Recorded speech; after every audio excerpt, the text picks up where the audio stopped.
Dumating ko lamang mga kaubayan at ako po'y gutom na gutom. Kaya ito, bumili na naman po ako ng talaba. Itong ulamin ko mga kaubayan, talaba oh. Ito.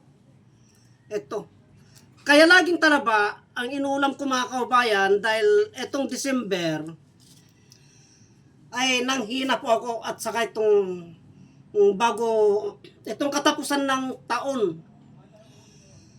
Stress po ako masyado mga kaubayan. Kaya bilang pampalakas ng aking mga katawan, ang lagi kong inuulam katulad nito, tahong. Ulamin ko po ito. Yung iba, sasabawang ko. At yung iba, kikilawin ko mga kaubayan. Puro pampalakas ng katawan. Itong maulamin ko na ito. Itong talaba na ito mga kaubayan, ay napakabilis lumakas ang katawan ng isang tao. Yung ugat-ugat ng isang tao, yung similya ng isang tao, obserbado ko po yan sa katawan ko mga kaubayan. Itong talaba na ito, hindi naman po siguro lingid sa inyo mga kaubayan na itong talaba ay maraming benepisyong nakukuha, hindi lang po sa mga goiter yan mga kaubayan, kaya wag po natin baliwalain ang kahalagaan ng talaba na ipinapasok natin sa ating mga katawan. Pag lagi po tayong kumakain ng talaba mga kaubayan, maobserban nyo po sa inyong katawan yung pagbabago, yung lakas ng inyong pangangatawan. Kayo po mismo ay makakaobserba sa physical po ninyo mga kaubayan. Ultimo yung mga ugat-ugat, ultimo, nagbabago po yan. Kaya ang mga gamot mga kaubayan,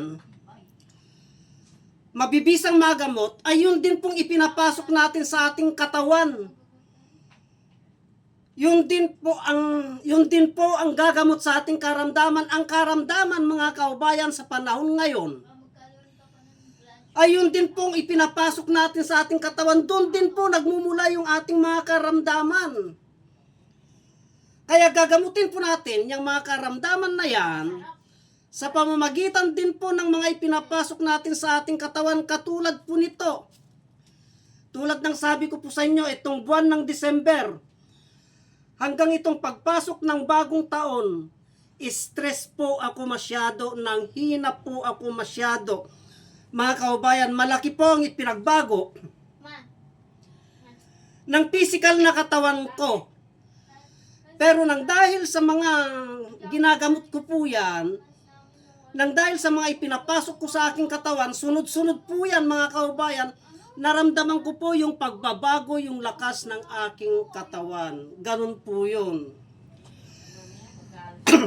Ganun din po itong tahong na ito. Itong tahong na ito, alam naman po natin mga kaubayan na marami po tayong benepisyong nakukuha sa tahong. Kasi mga shell po ito. Subok ko na din po itong tahong na ito. Mga kaubayan, na pag yung natutuyo, yung ating mga katawan, kulang tayo sa tubig, ito po ang ginagamit ko din. Lagi akong kumakain ng tahong. Marami tayong benepisyong nakukuha sa tahong maliban sa masarap na ulam na. Pero ito ay isang uri ng halamang gamot. Sa goiter din po yan mga kaubayan kasi nanggagaling sa karagatan. Pero maliban po dyan, kaya hinahatol nila ng ating mga kaubayan na itong tahong, lalong-lalo na po yung mga babae na nanganak, yung mga nagpapasuso, na kulang sa gatas, hinahatulan po nila na kumain ng tahong, mag-ulam ng sabaw ng tahong. Masusustansya siya po yan. Ibig sabihin po niyan, ay may naitutulong, may naidudulot na vitamins sa ating katawan niyan mga kaubayan. Ganun po yan, kaya wag po nating baliwalain itong tahong. Hindi lang, nakapokus lamang po tayo sa ating inuulam, pero hindi po natin alam, mga kaubayan, yung mga benepisyo na nakukuha natin, na pinapasok natin sa loob ng ating katawan. Katulad nitong talaba at tahong. Itong talaba at tahong, isa pa po mga kaubayan, obserbado ko po yan, subukan po ninyo. Itong tahong, pag kulang ka po sa tubig sa katawan, ugalim mong mag-ulam lagi ng tahong, yung may sabaw. Higupin yung sabaw.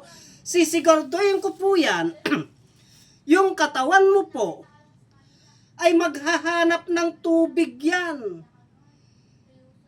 Para kang uuhawin. Yan pa po ang isang naidudulot ng tahong, yung mga kulang sa tubig.